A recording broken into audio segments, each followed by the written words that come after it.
Hannah, is that you? There's a huge search for you. Is this really you?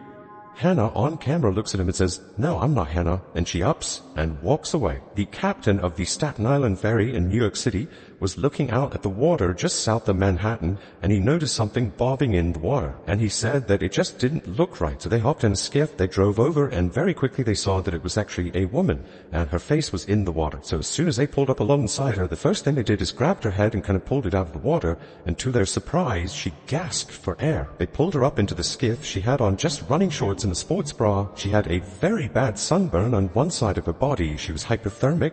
She was dehydrated, and she looked like she had been in the water for a very long time. They bring her back to the ferry, they wrap her up in a blanket, and they call 911, and an ambulance is immediately sent out to go get her. As they're waiting for the ambulance, she starts to speak. "I was just out for a run. I went running just a couple hours ago. Why am I here?" They chalked it up to her being in shock. Finally, when she was able to confirm that she was in fact Hannah Up, and they got in touch with her family, investigators were baffled because Hannah Up had been missing for 3 weeks, not one day. When they said this to Hannah, she couldn't believe it. At first, everyone was okay with Hannah not being able to remember because she just went through something traumatic. As time went on, it became clear that Hannah had absolutely no clue what happened over a 3-week period that she had been missing. 3 weeks before she was found, she had left her apartment in New York City to go for a run. When Hannah did not return to her apartment that night, her roommates actually didn't think much of it. 4 days would go by before Hannah's roommates would notice that she still hasn't come back. So the first thing they did is they went into her bedroom inside of the apartment, and they quickly were able to find that her passport was in there, her wallet with her cash, bank cards, her ID. Basically, all of the most important items that you would carry with you anywhere you went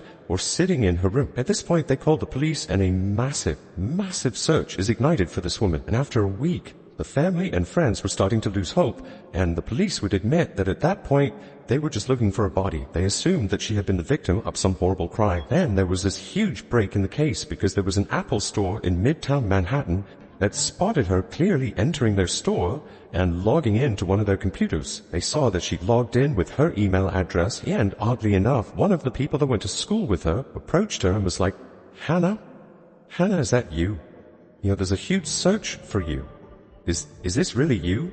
Hannah on camera looks at him and says, "No, I'm not Hannah," and she ups and walks away. Police show up. There's no sign of Hannah. She's gone. Police took the footage and showed it to Hannah's mother, and she recognized her 100%. That is Hannah, but no one could understand why would she deny being Hannah. She being held hostage. A day later, she popped up on the security camera at a Starbucks in Manhattan. But just like the Apple store, by the time the report got to the police and they went to the Starbucks, she was gone. Same thing happened at a number of Manhattan gyms where she was apparently going and using their shower and then leaving. And again, every time police showed up, she'd be gone. And there's lots of other unanswered questions. How are you able to do anything? You don't have your license, you don't have your wallet, you don't have bank cards, you don't have a passport. We don't know where you're sleeping, where you're staying. How are you eating? What are you doing? Where are you coming from? What's wrong? While police were never able to determine where she had been sleeping at night in those first couple of weeks, they did determine that at some point towards the end of this 3-week period, she decided to leave Manhattan. And so she jumped into a kayak off of Chelsea Pier and began paddling south. At some point, we don't know when, she jumped out of the kayak and began swimming south. And after several hours of swimming, she wound up at Robbins Reef, which is this incredibly isolated lighthouse that sits on this tiny little rocky island. She managed to pull herself up onto the island and then sat there on these rocks for almost 24 hours. Then some of that led to her getting back in the water and kind of bobbing and drifting her way all the way back over to the south side of Manhattan, where she was ultimately spotted and then rescued by the ferry captain. It took police and investigators quite a bit of time to put together this storyline of what happened to Hannah over those 3 weeks. And when they brought it to her and her family and said, "This is what we think happened to you," she still had no idea how any of this had happened. She thought she'd gone running. Then the same day she wound up in the water and was being rescued. While she was at the hospital, she'd undergone a series of brain imaging tests to try to see what they could find, if there was some underlying neurological condition that might have caused her to forget this huge chunk of time. But the tests revealed no neurological issues. They concluded that the episode was psychological in nature. Fast forward almost exactly 5 years to September of 2013, and now Hannah is living in Maryland. She's an assistant teacher at a Montessori school. And Hannah goes missing again. On the day she went missing, co-workers claimed to have seen her just a couple miles away from the school, and they assumed that she was walking to work. but she didn't show up for work that day, and when they tried calling her, she didn't pick up. They went to her apartment, she wasn't there, and so just like 5 years earlier, they called the police, and they launched a search for Hannah Up. Early on in the search, police located Hannah's phone and wallet sitting on a walking path relatively close to where she worked, but they started searching the area and they could not find her. 2 days after the search started, Hannah's mother received a phone call from a number she didn't recognize. When she picked it up, it was her daughter. And she said, "I don't know where I am, I don't know what's going on, but I'm okay." Hannah had regained her memory while laying in a creek bed next to a turned-over shopping cart in some random park in Maryland, not the one where her phone and wallet were found. She had stood up, had no idea how she got there, and she flagged down a stranger and asked to use their phone and was able to call her mother. Her family, her friends, the police were all so relieved that she was found and unharmed that, much like the last one, she ultimately was released from the hospital because she wasn't hurt and was able to more or less move back into a normal life.